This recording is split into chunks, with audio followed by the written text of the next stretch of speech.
नमस्कार. सुविचार भाग 15.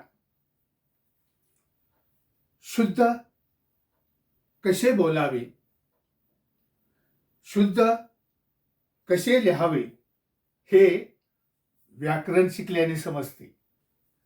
तसेच आपल्या जीवनात कसे वागावे, कसे बोलावे हे गीता शिकल्याने समजते. हे गीता शिकल्याने समजते. अनुकरण करून कोणी महान होत नाही. अनुकरण करून कोणी मोठा होत नाही.